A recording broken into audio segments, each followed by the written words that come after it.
If it isn't ye old Jolly Jolly. Yes, I know it is. So,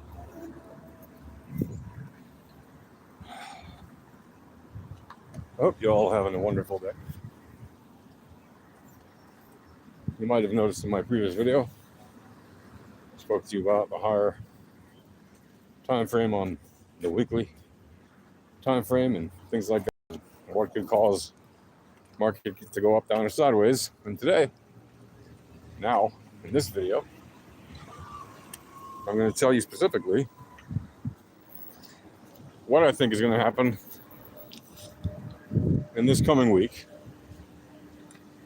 given the leading VEPS info that we are seeing developing over the weekly and monthly and quarterly and yearly time frames. And again, I do not trade high time frames. Right? What I trade are low time frames because that's where there are more occurrences of opportunity.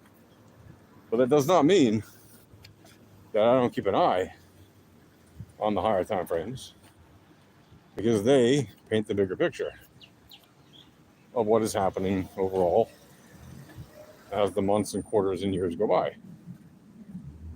Which is why my trading stack is very different, right? Cut off separately from my holding stack. And it doesn't matter if I hold $1 worth or $1 gazillion worth, they're not in the same stack.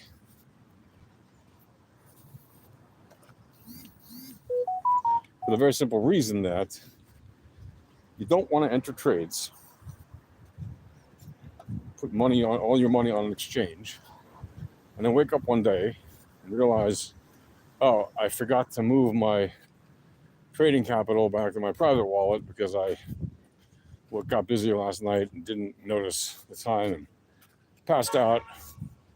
Woke up this morning only to see the exchange is down, or worse, got hacked and all the funds are gone.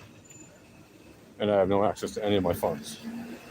And all my holding stack is gone too. And that would be insane. Let's put it this way.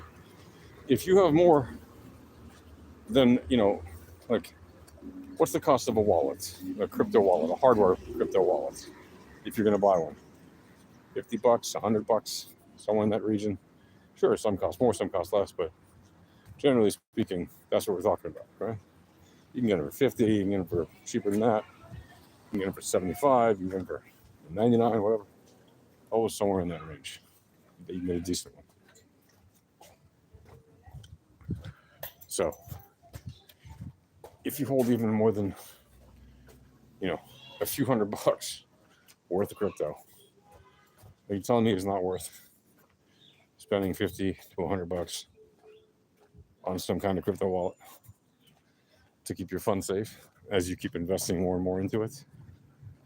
If you're only going to keep $500 and you're never going to invest more, personally, I'd still say put on a crypto wallet because it's safer, like a hardware crypto wallet, or either that or have a really good memory and keep your secret phrases written down multiple times on multiple pieces of paper or something, stored in multiple very secure locations, and where you don't even store the whole thing in one piece. You have it cut into at least halves, if not thirds or quarters, so you literally need to go to like 4 different locations for each copy you want to get the whole key to. And that way, nobody who finds a piece or even two will have all the information that they need to get to your coins. Now, that may sound very convoluted, but if you start stacking tens of thousands or hundreds of thousands of dollars or millions of dollars or more worth of coins, you may soon find out that it's better to have that kind of security mindset and peace of mind than it is to play fast and loose with your money, right? Unless you are some oil-rich mega titan of finance who doesn't care about losing millions of dollars a day every day for your life. And there are people like that who can afford that, but most people aren't like that, right? Most people, even $1 million would be life-changing, right? And there are people who literally waste millions every day. So it's a matter of scale and proportion and relativity. Context matters. Which brings me back to the point about higher time frames. If your context matters and you're investing any amount that you consider to be something that is going to improve your life if it does well, but it's not going to affect you negatively if it goes to zero, then great. You're investing probably smartly or wisely or whatever. And that's the way to go about it, especially if you have a long view of the market and you understand that markets constantly go up and down, up and down, up and down. And they tend to drift up. And the drift up tends to take years to see significant gains. And in the case of crypto, it can be months or weeks where you see those significant gains, but then they can quickly evaporate just as quickly as they happened. Sometimes quicker. So, for example, if you're longing Bitcoin and you're not putting any leverage, you just, you bought in and you're waiting for it to go up from wherever you bought in, and you're not trading actively, you're just an investor holding, looking at it daily or weekly, sure, it's useful to be aware of what's happening, but you're not going to find, right, that is going to do what you're looking for within a very short period of time. What do I mean by that? Look, if it goes up 1, 2, or 3% in a day, yay. If it goes up 5 or 10%, whoop-de-doo, that's awesome. But that's probably not what you're looking for as an investor, right? If your plan is to hold it for years. So if your plan is to hold it for years, you don't have to be a rocket scientist. You can very simply look at the returns over the past 15 years. And you can see the price action that followed those returns. And you'll notice that since its inception, it's gone up like 15 billion%, or whatever, 12 billion%, from zero to the high of 74K. Now, is it likely to go up another 12 billion% in the next 15 years? No, probably not.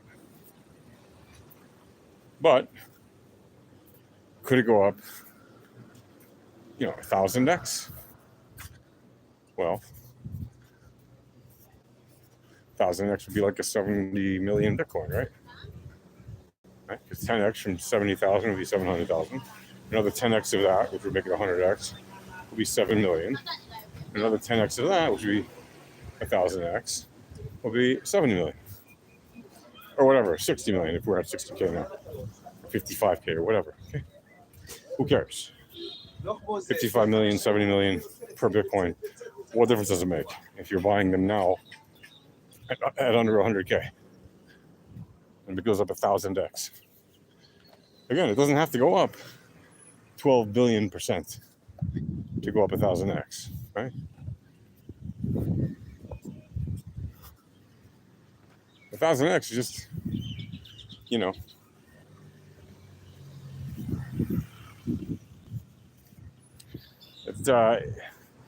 it can easily do that in 15 years.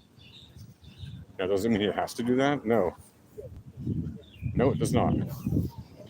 But what are some of the things that are pointing to the fact that the probability of it doing that is high and is higher than the probability of it going back to zero? Well, first of all, as I've said, look at the first 15 years and see what it's done in the first 15 years. It's already gone up 12 billion%. That's a lot. So, and it's just generally gone up. Yes, there have been bear markets. They've lasted a year or two each. You call them bear markets, to me, it's just sell pressure. But I know people call them bear markets because of ease. There have been times when the price has been basically dropping for a year or even two, or just going sideways for most of that time. And it drives people crazy. And it's lost 80%, 85%, 90% before it came back. And then multiplied in value from the previous all-time high. Right? Well, first of all,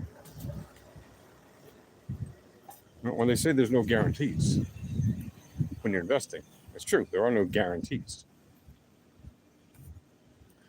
But mathematically, if you understand what Bitcoin is, and by the way, as great as the old Bitcoin cheerleader guy, Mr. Michael Saylor is, he's a latecomer to the game. Now he's smart and he knows how to make tons of cash, and he's got lots of capital, and because of his software company, he was able to allocate, thanks to the money that he had in hand and the loans he was able to get, he was able to allocate a ton of cash into Bitcoin several years ago, and ever since he's been doing more and more of it, and as a result he's made sick gains and now has hundreds of thousands of Bitcoin, and is probably the largest holder of Bitcoin apart from Satoshi, who still has by far the most Bitcoin with a staggering 1.1 million estimated Bitcoins. You talking to no one besides me? You know that? The hell are you ranting about? Who are you talking? I'm talking to the audience, Ghost, and whoever watches this at some point later. Am I ranting? No, I'm not ranting. If you want to hear me rant, believe me, I can't. Boy, I got lots to rant about. I mean, you tune into a YouTube live stream, what do you think it is? I'm talking about what I'm talking about. What do you think it is? Am I supposed to what? Not talk? I don't understand. People say funny things. Well, I'm talking about crypto and Bitcoin and trading and marketing and things like that. If that's not interesting to you, well, okay. If that is interesting to you, well, fantastic. As I was saying, Michael Saylor's got a whole bunch of Bitcoin, and he views Bitcoin as an energy play in much the same way that people viewed oil, Standard Oil, as an energy play, or much in the way that people saw, American coal as an energy play, and all those things were energy plays. And Bitcoin is in many ways an energy play, but it's more than that. Okay, it's actually more than that. And where he falls short in his comprehension of Bitcoin, or where he veers from my perspective on it, is that he views Bitcoin as basically only a source of energy and capital, and basically a way of controlling the world. Right?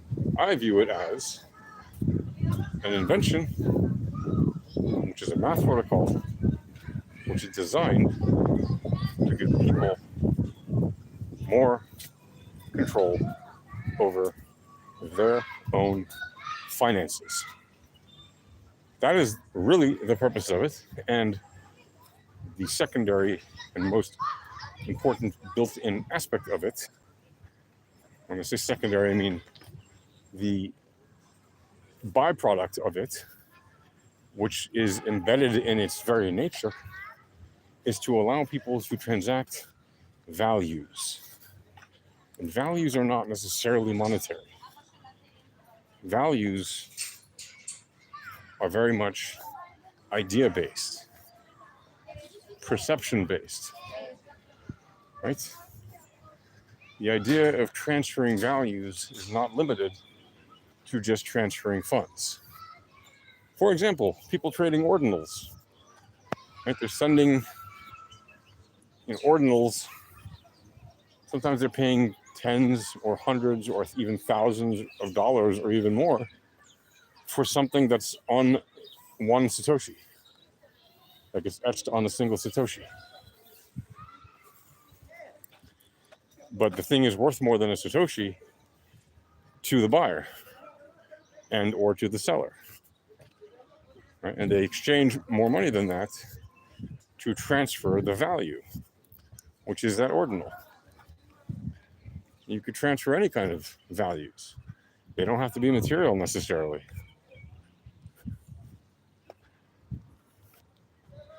So that is where I veer from him a little bit, in the sense that I think that Bitcoin is more than just an energy play. And yes, while the finances of the future may very well be controlled by Bitcoin, that is not all it is about. Bitcoin is very much about giving people greater freedom by letting them control who they transfer things with, right? Who they transact with, whether those transactions are financial or not. So that is my divergence from Michael Saylor about that. And now if I look at the higher time frame again, it is quite obvious, to me anyway, that the future of Bitcoin for the next 4 to 20 years is in fact looking quite bright. Why do I say that? Well, in part I say that because of the trajectory it's had already, the information we see on the VEPs looking forward, the fact that we have continued growth of the network, right, beyond the VEPs trading information. We have more hash power mining Bitcoin over time.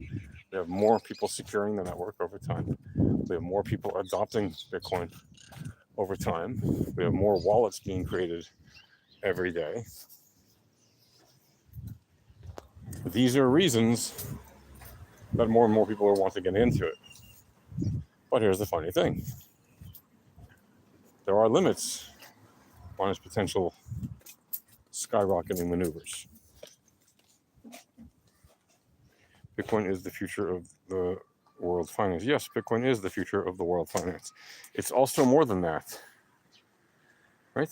It's also a lot more than that. It's the future of transactions of value that aren't necessarily monetary. Bitcoin is the future of many things in the world of transacting values.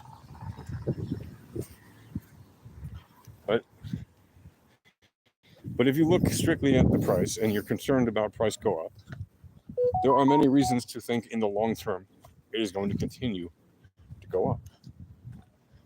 Beyond just the leading information on short terms or even high time frames. You know, the adoption rate, the network power, the network security, new wallets being created. But here's the problem. The problem is it is scarce. Now, while you may think, well, that's not such a problem. All right. Normally, in theory, you'd be right. But when most of the big holders already own 91% of all the Bitcoin there can ever be, and retail holders who hold smaller amounts own only 3% of the Bitcoin there can ever be, and that means that there's only about 6% left of Bitcoin to mine over the next 116 years, That basically means 94% of all the Bitcoin there can ever be has been mined, which basically means it's all been mined. Okay, that last 6% is going to take 116 years to mine, which means far less than 1% a year, right? It's going to be like, 0.01% a year, whatever it is. And more importantly, the amount that's left right now for retail buyers to buy is incredibly small. There's just a few 100,000 coins left to be bought on markets.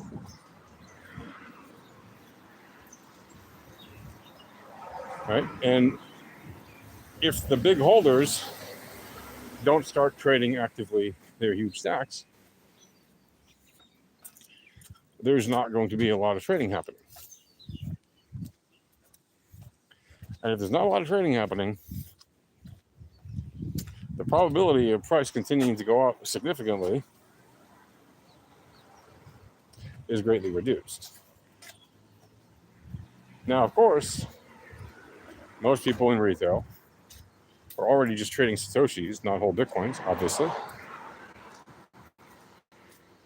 So they'll continue to do that.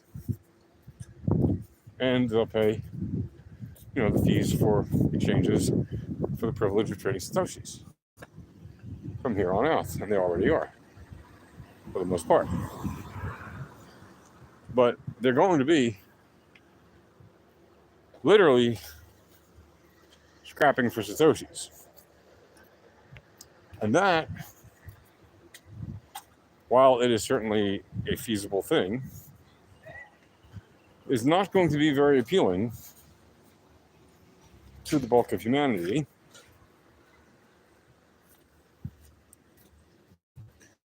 who would probably like to have a significant portion of a Bitcoin, if not a whole Bitcoin, at the very least. And of course, there's just not enough Bitcoin for all of humanity to have a Bitcoin. Okay? Only 21 million Bitcoin can ever be made, of which 19.7 million of them have already been made. And 21 million out of 8 billion is basically nothing. And when 13,000 people already own 91% of the 19.7 million that have already been mined, those 13,500 people, statistically on Earth, in terms of how much of a percentage of humanity they are, is zero. 13,500 people own most of the Bitcoin. People, companies, organizations, whatever, wallets, people, entities, they own all the Bitcoin.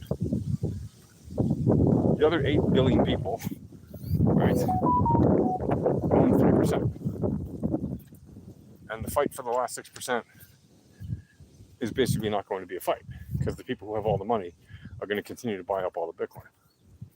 So by the time it's all said and done, it could very well remain the case that retail doesn't have more than 3% and the big whales have 97%. But even if the big whales didn't buy any more Bitcoin at all and said from now on, only retail buys, we're still talking about retail would never have more than 9%, again, of an asset that was originally entirely held by retail. And in 15 years, completely shifted. And it was actually far less than 15 years. Because if you didn't know, whales and big banks and central banking authorities and governments and financial institutions, they already owned most of Bitcoin years ago. Years and years ago, not like 2022. We're talking like 2016, 2017. By then, by 2017, end of that first, hyper exciting time when the price of Bitcoin went up to 20 grand. By the time it went up to 20 grand, that's it. The big money owned it. Okay. When did they own it? Well, in the run up to that 20 grand and in the run down to when it went back to 3K the next year.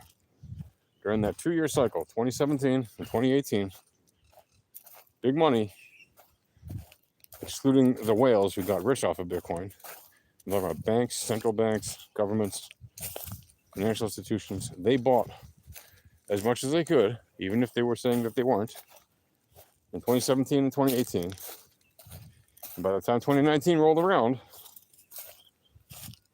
right, they already owned most of it, like completely. And it hasn't changed since then. It's just that in the last 5 years, it's become more and more evident as we've seen filings to the SEC and all these other documents that show, and some forensic analysis of wallets that show that, yeah, indeed, the big wallets own everything. And if you think about it, it was never that much of a challenge for them. Right? It's $1 trillion market. That's really nothing in a world where the U.S. government, burns the printer to the tune of like anywhere from $4 to $8 trillion a year in debt they add onto the system. And that's just the U.S. government. What about the EU? What about Japan? What about China? And every other country that has significant amounts of debt that they keep adding to. These are not small amounts. These are significant amounts.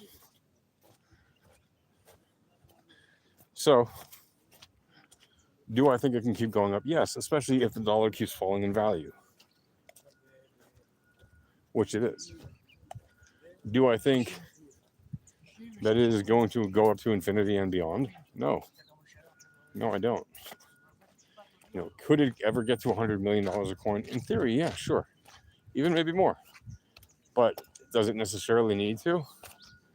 Well, I'm sorry, but as long as the table is so completely rigged on Bitcoin, in the sense of the whales own all of it. Right? I mean, when I say whales, I mean all those different types of large holders. They own all of it. The average person is just not going to be interested in getting into a market that's just like fiat, already all owned by big, huge holders. Now, the average person might have no choice at some point, in that their job might decide, yeah, we're paying you in Bitcoin or whatever. And they may find that they can live in a world run by Satoshis, where the oil transactions are done in Satoshis or whatever. But I think, because of the nature of human competition, there are always going to be other coins, just like there are many currencies. I think it's only logical to assume, or not even to assume, to know, to think about it, that there's not just going to be multiple cryptos for as long as there are cryptos, but that there are going to be very realistic limitations to the grand expectations of people thinking that, having a few percent of a Bitcoin is going to make them rich. It might make you relatively comfortable, but I'm not sure it'll actually make you rich.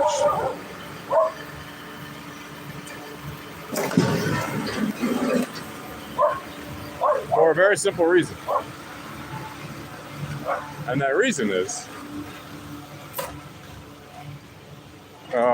like I said, there are going to be limitations on how high the asset can go when you have a crashing dollar, slowly crashing, but crashing, and you have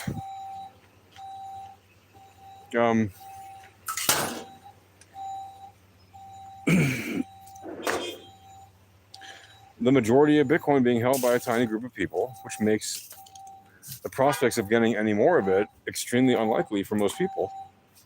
unless they're willing to pay a lot of money for something that for now they don't even understand.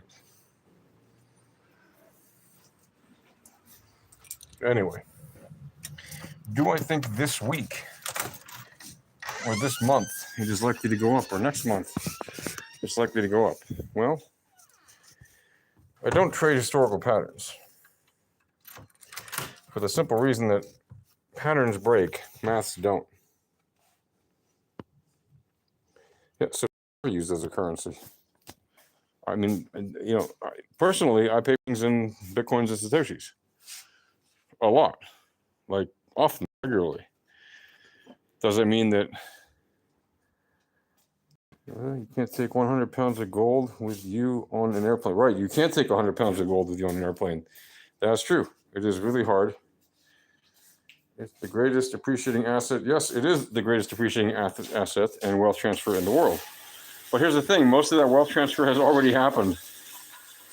The rich already own the greatest chunk of Bitcoin available that there will ever be. And if they don't sell any of it, and they force price to keep on going up, because they know how to do that, they can use tiny amounts to push price up and down, and they'll keep doing that, and they'll keep selling tops and buying bottoms.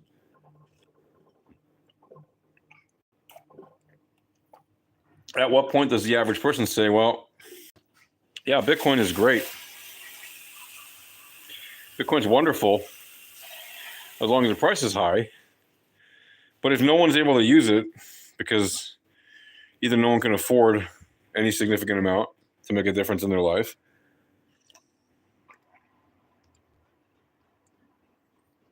or just the rich have bought all of it and nobody can buy any of it. If nobody can buy any of it, what value does it have? So the very wealthy understand this. They're not stupid. Very wealthy people understand money if they made it themselves. They usually understand money if they made it themselves. And they know that there needs to be some kind of market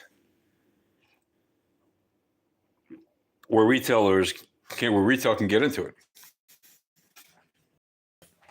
And they know that the less of that market exists, the harder of a time they're going to have seeing their riches continue to grow on Bitcoin. So they need to make sure that the liquidity is always there for retail. And I know it sounds, on the one hand, insane that the super wealthy own the vast majority of the Bitcoin. Well, as insane as it may sound, this was always going to happen. Folks like me who've been saying it was going to happen for a long time. We said it for a long time for a reason, because it was plainly obvious to anyone who sees it. Anytime you have a scarce asset that has a high demand and a low supply, price is going to go up, but it's only going to go up so much if nobody can afford to buy any. Now, you can still buy and sell Satoshis. But like I said, if people don't want to just have a few handful of Satoshis in exchange for what they perceive to be, as wrong as they might be, a higher value on their existing system, which is surely but slowly dying, or slowly but surely dying, right? Namely, fiat. Well, that's why altcoins. And while those altcoins are right now very much pegged to what happens with Bitcoin, and probably will be for a long time to come, there may come a time when you'll see breaks that are more significant in the correlations of various altcoins and crypto, like Bitcoin. There may come a time Solana's correlation to Bitcoin, or Litecoin's correlation to Bitcoin, or Ethereum's correlation to Bitcoin is actually less than it currently is. And yes, I know sometimes I do the exact opposite. I know about this. I'm just saying it might be even more not correlated. All right. Anyway, that's going to do it for now.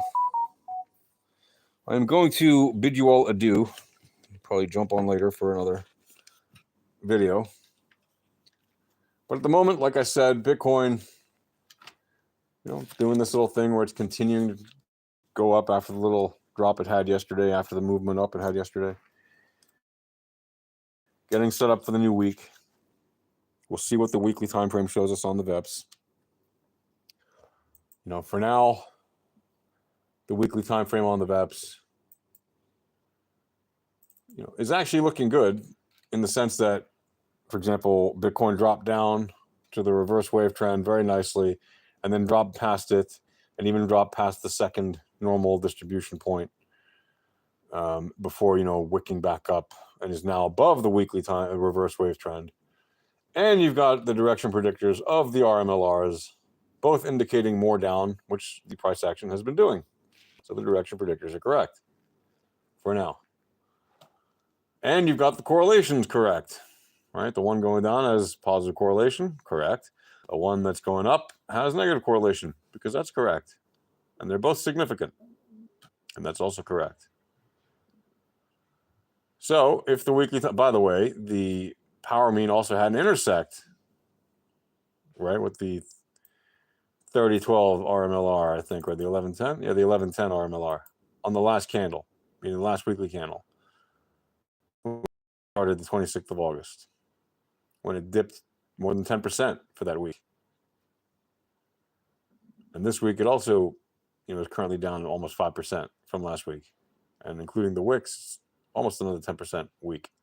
But just the body of the candle, so far 5%. So has it had significant moves on the time frame, on the 7-day relative to the time frame? Yeah, I'd say 10% in one week and 5% in the next week is pretty significant moves. Right? I'd say that's pretty significant. So once again, the intersects matter. When are we likely to have another intersect? For now, it could be a while. It might be, if it starts really dumping out hard, we might have another intersection time in October or November. If it starts to spike up like crazy, it might not be till November, December, maybe even January, February. Intersects don't happen all the time on high time frames, right? The previous ones that we had one like a month ago, back in July. Was it July? Yeah, it was the middle of July we had one. Previously to that, we had one in May, April, two in April. Before that, we had one in March. Before that, we had one in November of 23. Before that, we had one in October of 23, August of 23, a couple in August, a few in August even of 23. And before that, February. So they can go, you can have a few bunched up in a month or over a period of a few months, and then you can go 3 months or even 6 months or a year before they have another one. Before the one in February 23, the previous one was in July of 22. Why am I telling you that? I'm telling you that because I'm just showing you that intersects on the high time frames don't happen very frequently in terms of time passing by. So having an intersect right now with the asset going to the downside is a pretty big deal. Could it start flattening out like we had last year in August, September when we had those intersects, and then it starts punching up like we had in September and then October when we had those next intersects to the upside? Yeah. But right now the intersects are to the downside. And the assets are have fallen below the power mean and below the reverse mean of log returns on the 1110. All of that indicates, for now, negative returns beget negative returns until they don't. And positive returns, just like positive returns, we get positive returns until they don't. So that should indicate to you very clearly that for now, things are looking kind of down. But we could find some nice buy pressure coming off of this reverse wave trend right here, which could start to reverse things very nicely, as it often does. And if it does, you got to keep in mind, on the 3012 RMLR, currently there isn't a mean reversion happening. That's like, by the probabilities saying yes, it's absolutely happening. But if you put the band look back on 12, which is definitely something people can do, well, we're currently below the third standard deviation band. It doesn't tend to stay below that very long, even when you set the band look back to 12. It can be a good number of weeks, but 4, 5, 6, 7 weeks is not like when you stick it on 30. But it could be 3, 4, 5, 6, 7 weeks, like I said. Eventually, once it stops being above the third standard deviation band upside or below the third standard deviation to the downside for a couple of weeks, it's typically going to mean revert to that RMLR. Now, the difference is when you stick the band look back so short, you can have more occasions where it will run into that band again before it completes that mean reversion. Whereas if you keep the band look back at 30, which is what I normally do, especially on high time frames, well, then you can see that actually the asset is not yet in mean reversion fully to the 3012 to the upside. In fact, it might very well go, to the third standard deviation band to the downside, which currently is at 42K in this week. And, 3 weeks from now could be around where it is now, like where the asset is now at 54K, and then rising up. So if we don't see any upward movement in the next few weeks, and we just sit where we are, which is unlikely, but we just sit where we are for the next 3 weeks, then we might tap that third standard deviation band either this week or next week or the week after, somewhere around this area or below. Once it stops tapping this area, and we have a couple of weeks going above it, well, then the mean reversion to the RMLR will be on. And currently, the RMLR, the 3012 RMLR, is at 90,000 and change, almost 91,000, right? 90,000. Yeah, whatever, 90.2, 90.6, depending on what pixel you put it on. And over the next few weeks after that, until late September, it is going to theoretically rise those weeks and could reach around 110K by late September.